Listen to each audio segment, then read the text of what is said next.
Hello दोस्तों, पिछले video में दोस्तों हमने रेलवे विज्ञान के कुल 1 से लेकर 1 से 55 तक के प्रश्नों को डिस्कस किया है दोस्तों। तो दोस्तों आज के इस वीडियो में दोस्तों हम रेलवे विज्ञान के प्रश्न नंबर 156 से लेकर प्रश्न नंबर 208 तक के प्रश्नों को डिस्कस करेंगे दोस्तों। तो दोस्तों वीडियो को बिना स्किप किए अंत तक जरूर देखिएगा। चलिए दोस्तों शुरुआत करते हैं यहाँ पे प्रश्न नंबर 156 से। प्रश्न नंबर 56 ये कहता है दोस्तों कि गति के कितने समीकरण होते हैं। तो दोस्तों गति के कितने समीकरण होते हैं? 3 समीकरण होते हैं। गति का पहला समीकरण क्या होता है? v बराबर u प्लस ए टी होता है। गति का द्वितीय समीकरण क्या होता है दोस्तों? s बराबर U T plus half A T square होता है। और दोस्तों गति का तृतीय समीकरण क्या होता है?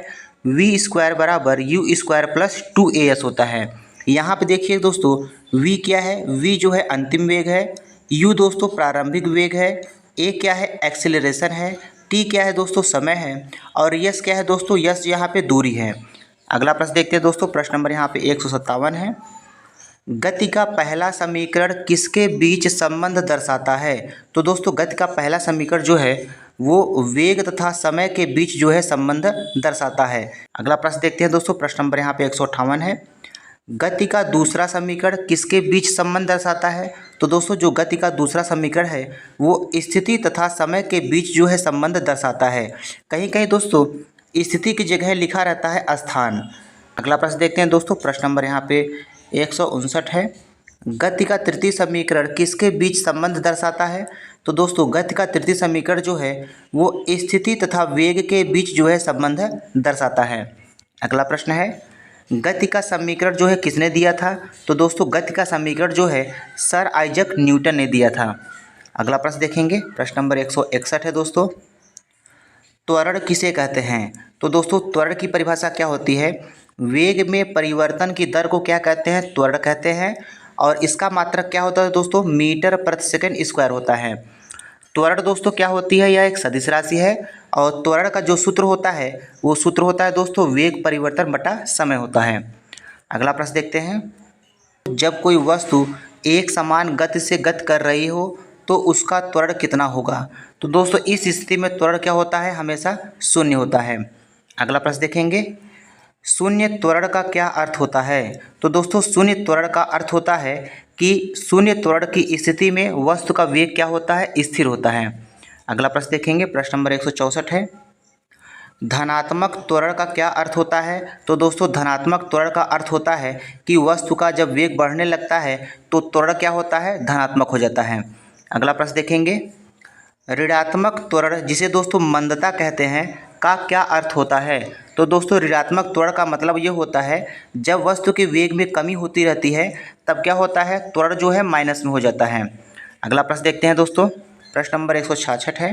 त्वरण की बीमा क्या होती है? त्वरण की बीमा दोस्तों Lm⁻0 T⁻−2 होती है। अगला प्रश्न है। वेग समय ग्राफ पर रेखा का ढलान क्या कहलाता है? वेग समय ग्राफ पर रेखा का ढलान त्वरण कहलाता है। अगला प्रश्न देखेंगे दोस्तों। प्रश्न नंबर 168 है। संवेग किसे कहते हैं? संवेग को दोस्तों इंग्लिश में मोमेंटम कहते हैं। तो संवेग की परिभाषा क्या होती है?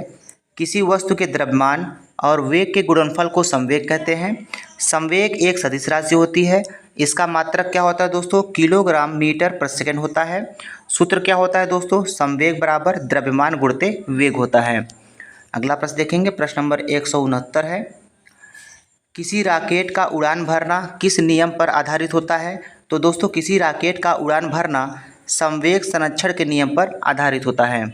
अगला प्रश्न है। विस्थापन परिवर्तन की दर को क्या कहते हैं? विस्थापन परिवर्तन की दर को वेग कहा जाता है। अगला प्रश्न है दोस्तों। प्रश्न नंबर 171 है। घर्षण बल डैश कार्य करता है? तो दोस्तों घर्षण बल जो होता है वो बल की दिशा के विपरीत जो है कार्य करता है। अगला प्रश्न है। ब्रेक लगाने पर एक कार किस बल के कारण जो है रुक जाता है? तो दोस्तों ब्रेक लगाने पर एक कार जो है वह घर्षण बल के कारण जो है रुक जाता है। अगला प्रश्न देखते हैं दोस्तों। प्रश्न नंबर 173 है। घर्षण बल क्या होता है? तो दोस्तों घर्षण बल क्या होता है? यह बल दो तलों के बीच सापेक्षिक स्पर्शी गति का विरोध करता है। घर्षण बल द्वारा किया गया कार्य जो होता है हमेशा क्या होता है दोस्तों? ऋणात्मक होता है। अगला प्रश्न देखेंगे। प्रश्न नंबर 174 है। प्रश्न नंबर 174 ये कहता है दोस्तों, डेयरी में प्रयोग किए जाने वाले दूध से क्रीम को अलग करने की प्रक्रिया को क्या कहते हैं? तो दोस्तों दूध से क्रीम को अलग करने की प्रक्रिया को अपकेंद्रीकरण कहते हैं। अगला प्रश्न देखते हैं। अगला प्रश्न ये है दोस्तों कि सोनार क्या होता है? सोनार क्या होता है? सोनार वह उपकरण है जो पानी के भीतर की वस्तुओं की दूरी, दिशा और गति मापने के लिए अल्ट्रासोनिक तरंगों का उपयोग करता है। अगला प्रश्न देखते हैं दोस्तों, प्रश्न नंबर 176 है, सोनार का पूरा नाम क्या होता है? तो दोस्तों सोनार का पूरा नाम होता है साउंड नेविगेशन एंड रेंजिंग होता है। अगला प्रश्न देखेंगे, प्रश्न नंबर 177 है, रडार क्या होता है? तो दोस्तों रडार क्या होता है देख लेते हैं। यहाँ पे रडार तकनीक का उपयोग युद्ध में शत्रु के लड़ाकू विमानों की स्थिति ज्ञात करने में किया जाता है। रडार का अर्थ होता है रेडियो तरंगों के माध्यम से वायुयान की स्थिति एवं दूरी का पता लगाना होता है। अगला प्रश्न है दोस्तों, रडार का पूरा नाम क्या होता है? तो दोस्तों रडार का पूरा नाम है रेडियो डिटेक्शन एंड रेंजिंग होता है। अगला प्रश्न देखेंगे, प्रश्न नंबर 179 है दोस्तों, पारदर्शी पदार्थ क्या होते हैं? तो दोस्तों पारदर्शी पदार्थ क्या होता है? जिन पदार्थों से होकर वस्तुओं को स्पष्ट रूप से देखा जा सकता है उसे पारदर्शी पदार्थ कहते हैं। इसका ये मतलब हुआ दोस्तों, ऐसे पदार्थ जिनके आर पार देखा जा सकता है उसे पारदर्शी पदार्थ कहते हैं, जैसे कांच, जल, वायु आदि। अगला प्रश्न देखते हैं दोस्तों। अगला प्रश्न है अपारदर्शी पदार्थ। अपारदर्शी पदार्थ क्या होता है दोस्तों? जिन पदार्थों से होकर प्रकाश आर पार नहीं हो पाता है तो उसे अपारदर्शी पदार्थ कहते हैं, जैसे पेपर, सभी धातुएं, लकड़ी आदि। अगला प्रश्न है, प्रश्न नंबर 181 है, टिंडल प्रभाव प्रकाश के डैश से संबंधित होता है? दोस्तों टिंडल प्रभाव जो होता है वो प्रकाश के प्रकीर्णन से संबंधित होता है। अगला प्रश्न देखेंगे, निर्वात में प्रकाश की चाल कितनी होती है? तो दोस्तों निर्वात में प्रकाश की चाल 3 × 10⁸ मीटर प्रति सेकंड होती है। अगला प्रश्न है, पानी में प्रकाश की चाल कितनी होती है? तो दोस्तों पानी में प्रकाश की चाल 2.25 × 10⁸ मीटर प्रति सेकंड होती है। अगला प्रश्न देखेंगे दोस्तों, कांच में प्रकाश की चाल कितनी होती है? तो दोस्तों कांच में प्रकाश की चाल 2 × 10⁸ मीटर प्रति सेकंड होती है।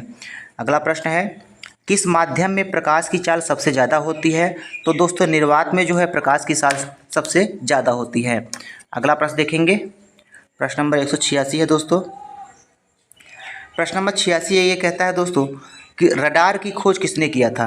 तो दोस्तों रडार की खोज किसने किया था? दोस्तों कहीं कहीं किसी किताब में रॉबर्ट वाटसन दिया है और कहीं कहीं किसी किताब में एल्बर्ट एच टेलर और तथा लियो सी यांग दिया हुआ है। तो दोस्तों इन दोनों उत्तर में कौन सा उत्तर सही होगा ये आप लोग जो है कमेंट बॉक्स में बताओगे कि रडार की खोज जो है किसने किया था। अगला प्रश्न देखते हैं दोस्तों, प्रश्न नंबर 186 है, अप्रदीप्त वस्तुएं किसे कहते हैं? अप्रदीप्त वस्तुओं को दोस्तों अदीप्त वस्तुएं भी कहा जाता है। तो दोस्तों वे वस्तुएं जो स्वयं प्रकाश उत्पन्न नहीं करती हैं बल्कि प्रदीप्त वस्तुओं की सहायता से दिखाई पड़ती है तो उसे अप्रदीप्त वस्तुएं कहते हैं, जैसे कुर्सी, मेज, चंद्रमा आदि।